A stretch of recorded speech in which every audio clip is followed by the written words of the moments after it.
चलो बच्चे,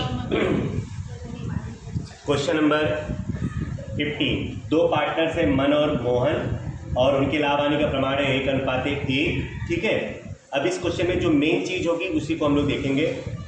पूंजी और आहरण आपको पता है, खरीदी और बिक्री प्रकार पता है, विज्ञापन खर्च, जावक माल, गाड़ी भाड़ा, यंत्र और यंत्र की खरीदी, मकान, ऑफिस वेतन, ग्राहक मतलब देनदार, ये ऑलरेडी आपको मैं बता चुका हूँ, और व्यापारी मतलब लेनदार।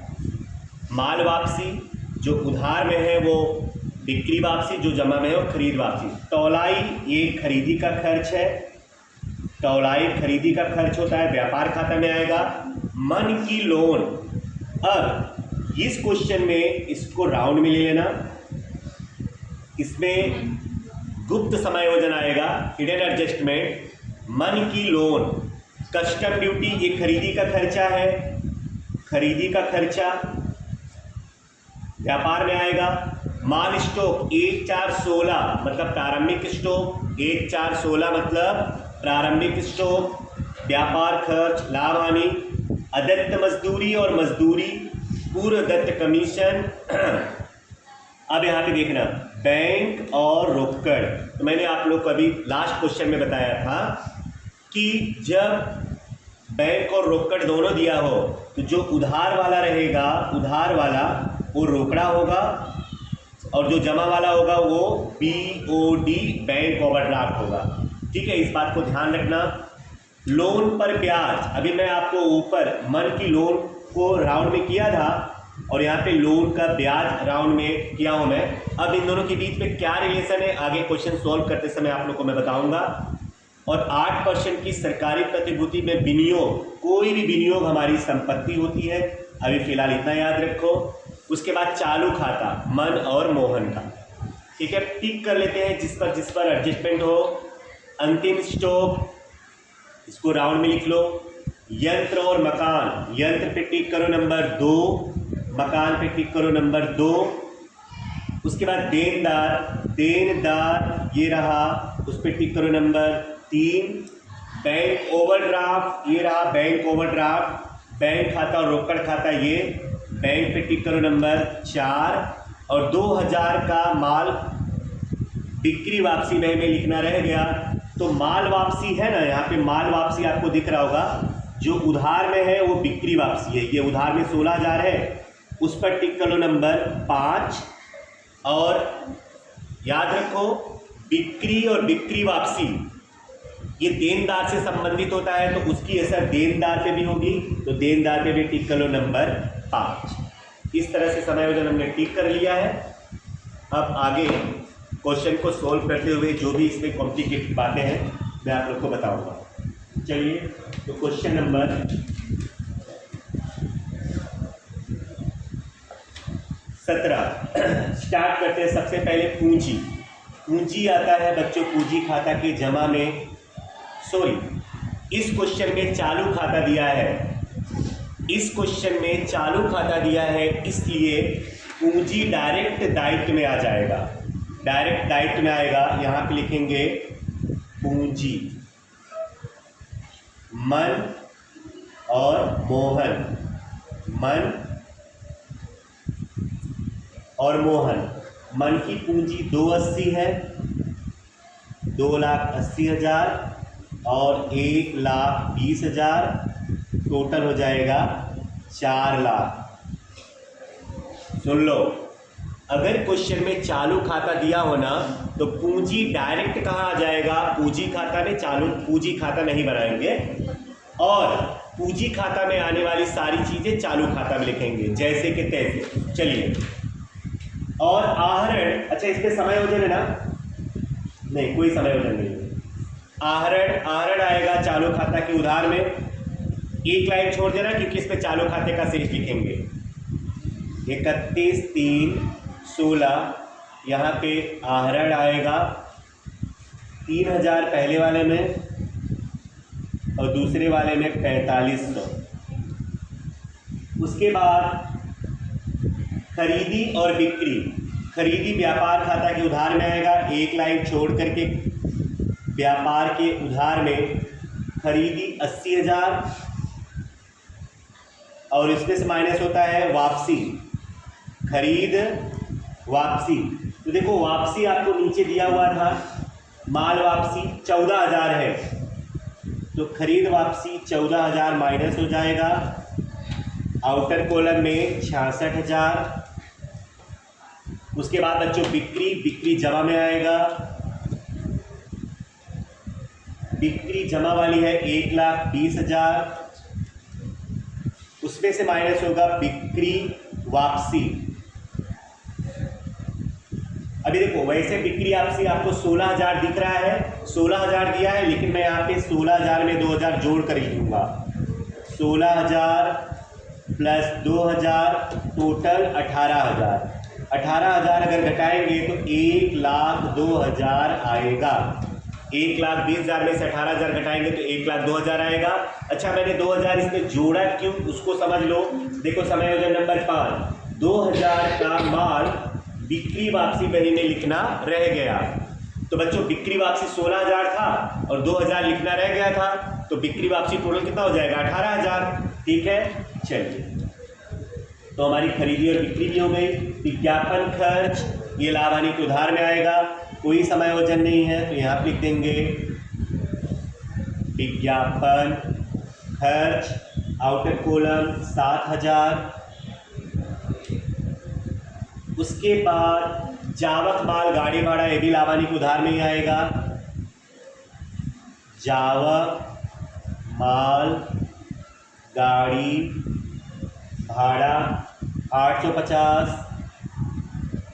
उसके बाद यंत्र बच्चों संपत्ति है, तो संपत्ति में आएगा यंत्र इनर कॉलम 1,50,000। यंत्र इनर कॉलम 1,50,000 प्लस देखो नीचे खरीदा भी है, तो प्लस यंत्र खरीदी प्लस यंत्र की खरीदी 40,000 है, तो टोटल 1,90,000 हो जाएगा। यंत्र 1,90,000। अब इसमें घिसाई दिया हुआ है समायोजन नंबर 2 में, यंत्र और मकान पर 10% घिसाई है, तो माइनस घिसाई 10% करोगे तो 19,000, घटाएंगे तो 1,71,000। और ये घिसाई हमारे लिए नुकसान है, तो लाभ हानि के उधार में यंत्र घिसाई 19,000। नेक्स्ट मकान संपत्ति में आएगा। मकान संपत्ति में 2,50,000, इस पर भी घिसाई है। समायोजन नंबर 2 ही, मकान पर 10% माइनस घिसाई 10% करोगे तो 25,000, घटा दो आउटर में 2,25,000 हमारे लिए नुकसान है, तो यहाँ लाभ हानि के उधार में मकान घिसाई 25,000। नेक्स्ट ऑफिस वेतन, ये हमारा खर्चा है, कोई समायोजन नहीं दिया है, तो डायरेक्ट आउटर में ऑफिस वेतन 15,000। ग्राहक मतलब देनदार संपत्ति में आएगा। देनदार दिया है 25,000। 25,000 देनदार है। अब देखो बेटा इसमें दूसरा और तीसरा दोनों समायोजन है। तीसरा डूबत ऋण वाला है, तो इसलिए पहले तीसरा वाला नहीं सॉल्व करेंगे। पांचवा बिक्री वाला है, इसलिए पहले पांचवा वाला टिक करेंगे, समायोजन टिक करेंगे। याद रखना देनदारों पर अगर डूबत ऋण और बिक्री ये दोनों समायोजन दिया है, तो पहले बिक्री वाला सॉल्व करोगे, क्योंकि पहले हमें पता होना चाहिए कि हमारे देनदार कितने हैं, तब उसके बाद डूबत ऋण अनामत वाला समायोजन करेंगे। तो याद रखना पहले हम लोग बिक्री वाला, तो यहाँ पे 2,000 का बिक्री वापसी नहीं लिखा है ना, तो बिक्री वापसी है तो देनदार घटेगा। देखो बिक्री होगी तो देनदार बढ़ेगा, और बिक्री वापसी होगी मतलब देनदारों ने हमारे माल वापस कर दिया, तो बिक्री वापसी से देनदार क्या होते हैं, घटते हैं। यहाँ लिखेंगे माइनस बिक्री वापसी। 2,000 माइनस करोगे तो देनदार बचेंगे 23,000, अब समायोजन नंबर 3, देखो 10,000 का एक देनदार दिवालिया हो गया। सुनो अच्छे से, 10,000 का एक देनदार दिवालिया हो गया। उसके रिसीवर के पास से सूचना मिली कि उसके पास से अंतिम डिविडेंड के रूप में 50% रकम मिलेगी। तो 10,000 के देनदार दिवालिया हो गए, मतलब 10,000 के देनदार डूब गए, लेकिन 50% रकम हमको मिल जाएगी ऐसा बोला है। तो 10,000 का 50% कितना होगा? 5,000। 5,000 मिल जाएगा तो डूबेगा कितना? 5,000 डूबेगा। 50,000 का 50% मिल जाएगा, सॉरी 10,000 का 50% मिल जाएगा, मतलब 5,000 मिल गया। तो डूबा कितना हमारा? 5,000। तो डूबा ऋण यहाँ पे माइनस करेंगे 5,000, डूबा ऋण 5,000 माइनस करेंगे तो बचेगा 18,000। और डूबत अनामत, डूबत अनामत, अच्छा ये डूबत ऋण समायोजन वाला है, डूबत अनामत समायोजन वाला 5%। देखो इसमें बोला है डूबत ऋण अनामत 5% रखिए। तो बच्चों यहाँ पर आप लोग 18,000 का 5% कर दोगे, जो कि गलत हो जाएगा। अब सुन लो, याद रखना, डूबत अनामत का प्रावधान बराबर कुल देनदार, यहाँ पे ध्यान दो, कुल देनदार माइनस दिवालिया देनदार। अच्छा, कुल देनदार है 23,000, दिवालिया देनदार कितना है? 10,000, कितना बचा? 13,000। तो सुन लो, डूबत ऋण अनामत का प्रावधान बराबर किस पर करेंगे? ये 13,000 का 5% करो तो आएगा 650। याद रखना, सुन लो अच्छे से, डूबत ऋण अनामत का जो प्रावधान होगा ना, कुल देनदार में से दिवालिया देनदार घटा देने का। दिवालिया देनदार कितने हैं? 10,000। तो कुल देनदार कितने हैं? 23,000। 23,000 में से 10,000 दिवालिया हो गया ना, 10,000 माइनस कर दो, कितने बचे देनदार हमारे पास? 13,000। तो 13,000 का 5% करेंगे। याद रखना, वैसे तो सब क्वेश्चन में 18,000 ये जो घटाने पे आता था, डूबत ऋण घटाने के बाद जो रकम आती थी उस पर करते थे, लेकिन इस क्वेश्चन में उस पर नहीं करेंगे क्योंकि ये दिवालिया वाला क्वेश्चन है। जब क्वेश्चन में कोई सा देनदार दिवालिया हुआ हो तो डूबत ऋण अनामत का प्रावधान तो वैसे करना, कुल देनदार में से दिवालिया देनदार को माइनस कर देना, जो देनदार आएगा उस पर तुम्हें डूबत ऋण अनामत का प्रावधान करना है। ठीक है, चलिए, तो 650 आएगा, 650 घटा दो, 17,350। अब जैसे ही देनदार की स्टोरी पूरी होती है, आपको पता है कि आपको जाना है लाभ हानि के उधार में, और यहाँ पे उसका पूरा फॉर्मेट लिखना है। पहले डूबत तलपट प्लस डूबत समायोजन प्लस डूबत अनामत समायोजन माइनस डूबत अनामत तलपट, डूबत अनामत तलपट। ठीक है, तो चलो पहले डूबत तलपट वाला। अच्छा, इस क्वेश्चन में कहीं पे डूबत तलपट और डूबत अनामत तलपट में नहीं दिया है, तो ये जो है डैश हो जाएगा और ये भी डैश हो जाएगा। अच्छा, डूबत ऋण जो दिया है 5,000 और डूबत ऋण अनामत दिया था 650, दोनों को जोड़ होता आएगा 5650। चलिए आगे, देनदार हो गया। व्यापारी, व्यापारी मतलब लेनदार। लेनदार क्या होता है? दायित्व, उससे कोई समायोजन नहीं है, दायित्व लिख दो। जमा वाला कितना है? 35,000। नेक्स्ट, माल वापसी हो गया। तौलाई, ये खरीदी का खर्चा है, व्यापार के उधार में आएगा। तौलाई कितना है? 450। ओके, उसके बाद मनी की लोन। अब सुन लो, अगर सवाल में तुमको लोन दिया हो ना और लोन पर ब्याज दोनों दिया हो, सुन लो, क्वेश्चन में लोन दिया है और लोन पर ब्याज दोनों दिया हो, बराबर, तो लोन दिया है और लोन पर ब्याज भी दिया है, ऐसा क्वेश्चन हो जिसमें लोन और लोन पर ब्याज दोनों हो, बराबर ना, तो जरा चेक करने का। जैसे अगर तुमको यहाँ पे देखो लोन कितना है? 10,000, तो 10,000 मन की लोन है, तो 10,000 का साझेदार है ना मन, तो 10,000 का 6% करोगे कितना होगा 600। लोन पर ब्याज कितना होता है 600, लेकिन क्वेश्चन में लोन पर ब्याज दिया है कितना 400, मतलब हमने लोन पर ब्याज कितना चुकाया है 400। सुनो, लोन है 10,000, मन की लोन है 10,000, तो 6% के हिसाब से कितना होता है ब्याज 600 होता है। यहां लिखेंगे मन की लोन 10,000 है, ठीक है।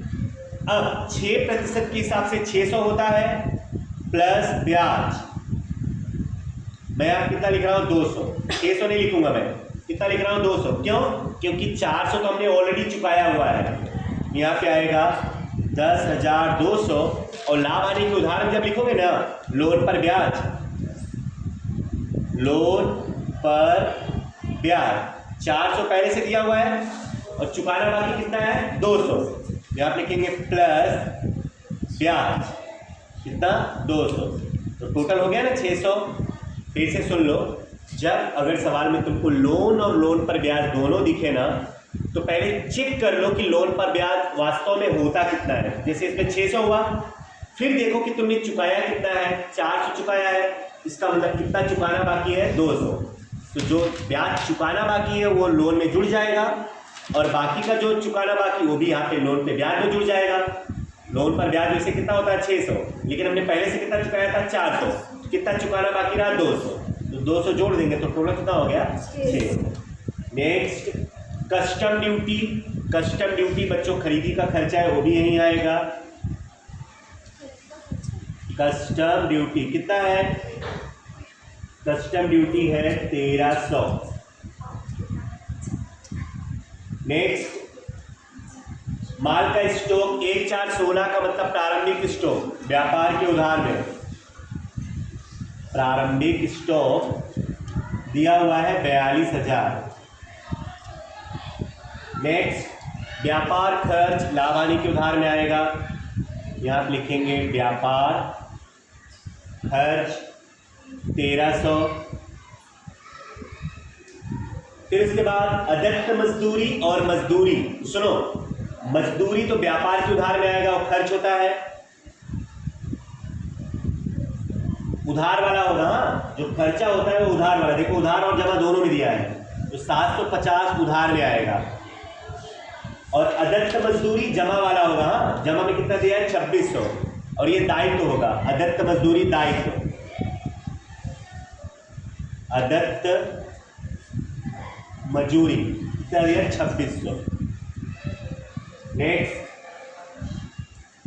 पूर्व दत्त कमीशन, पूर्व दत्त मतलब अग्रिम, अग्रिम मतलब संपत्ति, या आप लिखेंगे पूर्व दत्त कमीशन, कोई भी खर्चा पूर्व दत्त हो तो हमारी संपत्ति होती है। पूर्व दत्त कमीशन कितना दिया 350। नेक्स्ट बैंक खाता और रोकड़ खाता, मैंने आपको बताया है कि जो उधार वाला होगा वो रोकड़ होगा, उधार में कितना दिया हुआ है 20,700, और जो जमा वाला होगा बैंक ओवरड्राफ्ट होगा, तो जमा में लिखेंगे यहाँ पे BOD 3,000, और इस पे 1 वर्ष का ब्याज चुकाना बाकी है। समायोजन नंबर 4, बैंक ओवरड्राफ्ट पर 10% की दर से ब्याज चुकाना बाकी है, यहाँ पे लिख दो प्लस ब्याज 10,000 का 3,000 का 10% 300, टोटल हो जाएगा 3,300, और ये हमारे लिए क्या है नुकसान, BOD का ब्याज हमारे लिए क्या है नुकसान है, तो लाभ हानि के उधार लिखेंगे BOD का ब्याज 300, और यहाँ पे 33। नेक्स्ट लोन पर ब्याज हो गया। 8% की सरकारी प्रतिभूतियों में विनियोग, ये हमारी संपत्ति है, 8% का विनियोग लिख दोगे तो भी चलेगा। 8% का विनियोग कितना दिया हुआ है 30,000, याद रखना जितने परसेंट का विनियोग होगा उतना परसेंट ब्याज हमको मिलेगा, संपत्ति है तो उस पर ब्याज मिलेगा, तो आप लिखेंगे प्लस ब्याज 8% करो कितना होगा 2400, जोड़ दो तो 32,400, तो 32,400 कहाँ आएगा हमारा लाभ है, विनियोग पर ब्याज लाभ हानि के जमा में विनियोग पर ब्याज 3200। नेक्स्ट चालू खाता, देखो मन का उधार में है और मोहन का जमा में है, तो चालू खाता उधार और जमा दोनों में आएगा। 1416 शेष आगे लाए।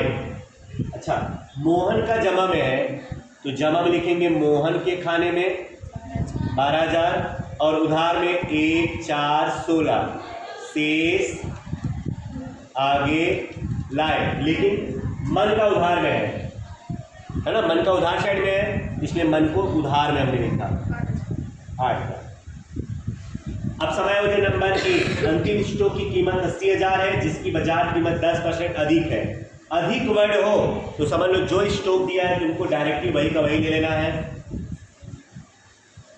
अंतिम स्टॉक 80,000 और संपत्ति में भी आएगा अंतिम स्टॉक 80,000। सारा समायोजन सोल्व हो गया। ओके, तो चलो खाता बंद करेंगे। पहले व्यापार खाता, जमा साइड का टोटल आएगा 1,82,000, उधार में भी 1,82, गैप निकालोगे बच्चों तो आएगा 71,500। इसको बोलेंगे सकल लाभ। सकल लाभ आता है लाभ हानि के जमा में। सकल लाभ 71,500। अब लाभ हानि खाता बंद करोगे तो जमा साइड का टोटल, सॉरी इसमें उधार साइड का टोटल ज़्यादा आएगा। अगर आप टोटल करोगे उधार साइड का टोटल आएगा 74,700। मैंने ऑलरेडी टोटल करके रखा हुआ है इसलिए बता रहा हूँ 74,700। और गैप निकालोगे तो आएगा 800। इसको लिखेंगे शुद्ध हानि। जमा में गैप आया है ये शुद्ध हानि, और हानि आएगा लाभ हानि वितरण के उधार में। शुद्ध हानि 800। अब लाभ हानि वितरण खाता बंद करोगे उधार में 800, जमा में भी 800, गैप आएगा 800। इसको बोलेंगे वितरण पात्र हानि। वितरण पात्र